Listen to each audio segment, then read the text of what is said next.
ওয়েবলাইট প্রোতে তোমাদেরকে স্বাগতম। আজকে শুরু করতে যাচ্ছি jQuery টিউটোরিয়ালের 5 নম্বর পর্ব। গত পর্বে আমরা jQuery সিলেক্টর নিয়ে শিখেছিলাম। আজকে এই পর্বে আমরা jQueryর ইফেক্ট নিয়ে শিখব। jQueryতে আমরা 7 রকমের ইফেক্ট পাবো। 1 hide show, 2 fade, 3 slide, 4 animate, 5 stop, 6 callback, 7 chaining. তো চলো ইফেক্টগুলো আমরা প্র্যাকটিক্যালি শিখি। তার জন্য VS কোড এবং ব্রাউজারটা ওপেন করে নেব।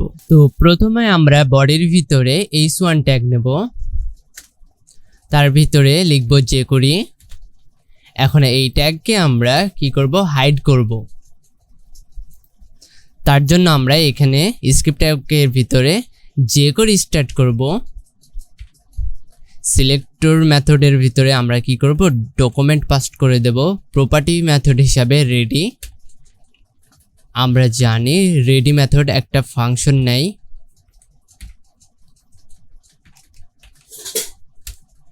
এখন এর ভেতরে কি করব, h1 ট্যাগকে হাইড করব। তার জন্য আবার সিলেক্টর মেথড, এখানে h1 কে কি করব, হাইড করব।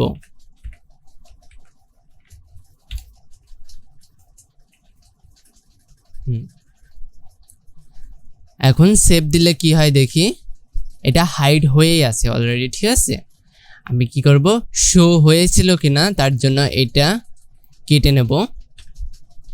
এখন সেভ দেব। সেভ দিলে দেখো এই jQuery h1 ট্যাগটা এখানে শো করছে। আমি যখনই এই হাইড মেথডের এটা কল করে দেব তখনই এটা হাইড হয়ে যাবে।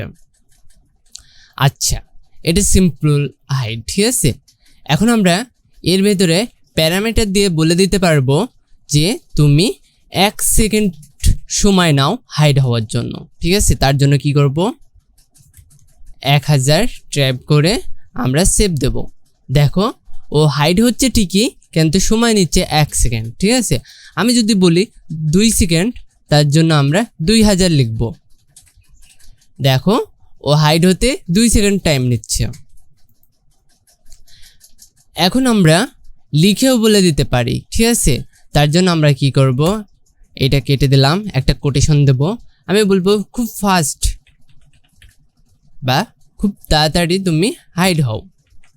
দেখো খুব ফাস্ট হাইড হয়ে যাচ্ছে। আমি যদি বলি ফাস্ট না হয় তুমি স্লো হাইড হবে, তার জন্য স্লো আছে। হ্যাঁ, এই কমান্ডটা দিলে স্লোলি হাইড হবে। দেখো তাহলে আমরা কি করব, আমরা এই কমান্ডটা দুইভাবে দিতে পারছি। সেকেন্ড আমরা উল্লেখ করে দিতে পারছি, আবার কমান্ডের মাধ্যমেও আমরা বলে দিতে পারছি যে ফাস্টলি হাইড হও কিংবা স্লোলি। ঠিক আছে, এবার তো হাইড মেথড গেল। এবার আমরা কি করব, শো করব। ঠিক আছে, শো করার জন্য ওটাকে হাইড অবস্থায় রেখে তারপরে শো করতে হবে। আমরা এটা কেটে দিচ্ছি। সেভ দিলে এখন অলরেডি শো হয়েই আছে। আমরা কি করব, এটাকে ম্যানুয়ালি হাইড করব। এখানে আমরা কি করব, ইনলাইন CSS লিখব। তার জন্য এখানে স্টাইল অ্যাট্রিবিউট দেওয়ার পরে ডিসপ্লে নান। আমরা জানি এই CSSটা দিলে এও হাইডের কাজ করে। ঠিক আছে, হাইড হয়ে গেল। এবার কি করব, আমরা jQuery দিয়ে শো করব। তার জন্য কাকে শো করব, তাকে সিলেক্ট করতে হবে। সিলেক্ট মেথড, h1 কে আমরা শো করব। তার জন্য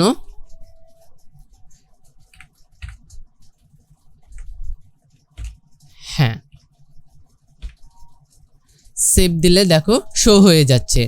একেও আমরা বলে দিতে পারবো তুমি 1 সেকেন্ড সময় নেবে শো হতে। দেখো সেম 1 সেকেন্ডটি সময় নিচ্ছে। আমি যদি বলি 2 সেকেন্ড, তো তাই করবে, 2 সেকেন্ড সময় নিয়ে শো হবে। আবার একে কমান্ডেও বলে দিতে পারবো যে তুমি ফাস্ট শো হবে। দেখো ফাস্ট শো হচ্ছে। আমি আবার রিফ্রেশ করছি। হ্যাঁ, আমি যদি বলি স্লো, দেখো স্লো, তার মানে শো এবং হাইড একই ধরনের কমেন্ট ইউজ করে, কিন্তু দুইটার কাজ দুই রকম, একজনে হাইড করবে একজনে শো করবে। ঠিক আছে, তো এবার আমরা কি করব, একটু লজিক দিয়ে হাইড শো মেথড ইউজ করব। লজিক বলতে একটা বাটন নেব, বাটনে ক্লিক করার মাধ্যমে হাইড হবে এবং শো হবে।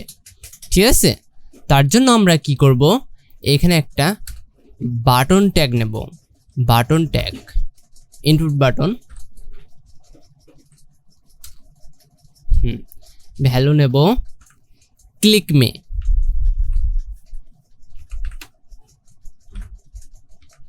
সেভ দিলাম। হ্যাঁ, বাটনটি চলে এসছে। আমরা বাটনটি H1 এর আগে নিলে ভালো হয়, ঠিক আছে, বুঝতে সুবিধা হবে আমাদের। এবার আমরা এই বাটনটিকে একটা আইডি দিয়ে দেব আর কি, আইডি BTN। এবার আমরা কি করব, এই বাটনটিতে যাতে ক্লিক করলে এটা হাইড হয় এবং শো হয় এরকম কিছু একটা করব। ঠিক আছে, তাহলে আমরা কি করব, প্রথমে এই স্টাইলটু কেটে নেব। ঠিক আছে, কেটে নিলাম। হ্যাঁ, এবার কি করব, এটাও কেটে দেব, আবার নতুন করে লিখব। সব কিছু ঠিক আছে। প্রথমে আমরা কি করব, এটাকে যাতে ক্লিক করলে এটা হাইড হয়ে যায় সে কাজ করব। তার জন্য প্রথমে বাটনটিকে সিলেক্ট করব, সিলেক্ট মেথড, আইডির জন্য হ্যাশ BTN, এটাকে এবার কি করব, ক্লিক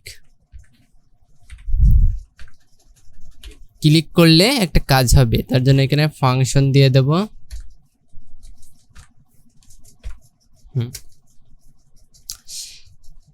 এখন হলো বাটনতে যদি ক্লিক করি তাহলে একটা কাজ হবে, কি কাজ হবে এইটা আবার এখানে বলে দিতে হবে। সেই কাজটি হলো আমরা H1 ট্যাগকে হাইড করব। তার জন্য আবার H1 ট্যাগকে সিলেক্ট করে নেব, H1 dot hide, just save করে দিলাম। এবার কি করব, এটা ক্লিক করব, হাইড হয়ে গেল। এবার আমরা সেকেন্ড দিয়ে দেব 1 সেকেন্ড। ঠিক আছে, দেখো ক্লিক করার পরে 1 সেকেন্ড পর হাইড হয়ে গেল। এবার আমরা শো করব এইভাবেই। ঠিক আছে, এখানে শো মেথড দেব, শো অলরেডি আমাদের শো হয়ে আছে। তার জন্য এই ফাংশনটি কাজ করাতে হলে আমরা আগে থেকেই কি করতে হবে, ম্যানুয়ালি এটা ডিসপ্লে নান করে দিতে হবে। তার জন্য স্টাইল অ্যাট্রিবিউট নেব, ডিসপ্লে নান। এবার ক্লিক করলে শো হবে। ঠিক আছে, আমি চাচ্ছি যে একটা বাটনেই শো হবে এবং হাইড হবে। ঠিক আছে, তার জন্য কি করতে হবে, আমাদের এইখানে টগল ইউজ করতে হবে, টগল। এই মেথডটা কি করে, দেখে যদি কোনো এলিমেন্ট হাইড হয়ে থাকে তাহলে তাকে শো করবে, আর যখন শো হয়ে থাকবে তখন হাইড করে দেবে। ঠিক আছে, এটা হাইড শো মেথডেরই ডবল রোল আর কি। ঠিক আছে, এবার কি করব, এখানে ক্লিক করব, শো হচ্ছে, আবার ক্লিক করব, হাইড হয়ে গেল। কি মজার না? আমি যদি আগে থেকেই না ডিসপ্লে নান না করে রেখে এটা যদি ডিসপ্লে ব্লক রাখি তাহলে আমি এটা কেটে দিই, সেভ দিলাম, এটা আগে থেকেই শো হয়ে যাচ্ছে। ঠিক আছে, আমি কি করলাম, ক্লিক মি করলে এটা হাইড হয়ে যাবে, আবার ক্লিক করলে শো হয়ে যাবে। সিম্পল, একই জিনিস, তুমি যেভাবে চাবা সেইভাবে পাইবা। ঠিক আছে, খালি লজিকগুলো ঠিকভাবে খাটাতে হবে। আমরা আগে খালি ক্লিক মেথড শিখেছি, মাউস ওভার শিখেছি। ঠিক আছে, সেগুলো আমরা এইভাবে ট্রাই করতে পারি চাইলে। আমি বেশি সময় নষ্ট করাবো না, এখানে যেহেতু ক্লিক মেথড ইউজ করেছি আমরা কি করব, মাউস ইন্টার ব্যবহার করব। ঠিক আছে, মাউস ইন্টার। হ্যাঁ, আমি ক্লিক করব না, খালি মাউসটা এখানে নিয়ে যাব, তাহলেই দেখো কি হবে, হাইড হয়ে যাবে। যাচ্ছে, আবার মাউসটা নিয়ে যাব, আবার শো হচ্ছে। তার মানে এখানে যতগুলা মেথড তুমি ট্রাই করবা মাউস ইভেন্টের সবগুলোই কাজ করবে। মাউস লিভ, আবার ডাবল ক্লিক, এগুলো সবাই মানে সবগুলাই কাজ করবে। তোমরা খালি প্র্যাকটিস করবা সব কিছু দিয়ে দিয়ে, তাহলে হবে। আজকের ভিডিওটি এই পর্যন্তই। আবার পরবর্তী ভিডিওর জন্য তোমরা এই ভিডিওতে একটা লাইক, কমেন্ট এবং চ্যানেলে নতুন হয়ে থাকলে অবশ্যই একটা সাবস্ক্রাইব করতে ভুলবা না।